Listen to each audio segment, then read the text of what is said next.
வாழை 2 பாத்துட்டீங்களா? அதுல ஒரு சீன் வரும், அண்ணனும் தம்பியும் பேசிக்கிற மாதிரி. அதுல தம்பி சொல்வாரு, நீ அனுப்புன மெசேஜ் பாத்துட்டு கோவமா தான் இங்க கிளம்பி வந்தேன் அப்படின்னு. அதுக்கு அண்ணன் சொல்வாரு, அப்போ நான் அனுப்புன மெசேஜ நீ கோபமா படிச்சிருக்க, அதனாலதான் உனக்கு அப்படி தோணி இருக்கு. நீ இங்க வர வேணா, அங்கேயே இருந்து படி அப்படின்னு பாசமா தான் சொன்னேன் அப்படின்னு சொல்லியிருப்பாரு.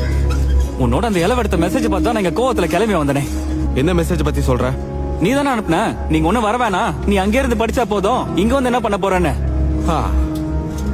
நீ கோமா படிச்சனா அந்த மெசேஜ் அப்படிதான் தெரியும். நீ ஒண்ணும் இங்க வர வேண்டாம், நீ அங்க இருந்து படிச்சா போதும். நீ இங்க வந்து என்னடா பண்ண போற? இந்த ஒரு சீன் பல பேர் அவங்க லைஃப்ல பண்ற மிஸ்டேக்க ரொம்ப அழகா சிம்பிளா காட்டியிருக்கும். ஒரு விஷயம் எப்படி நடக்குதுங்கிறத விட அந்த விஷயத்த நம்ம எப்படி பாக்குறோம் அப்படிங்கறதுல தான் அதோட ஃபுல் மீனிங்கே இருக்கு.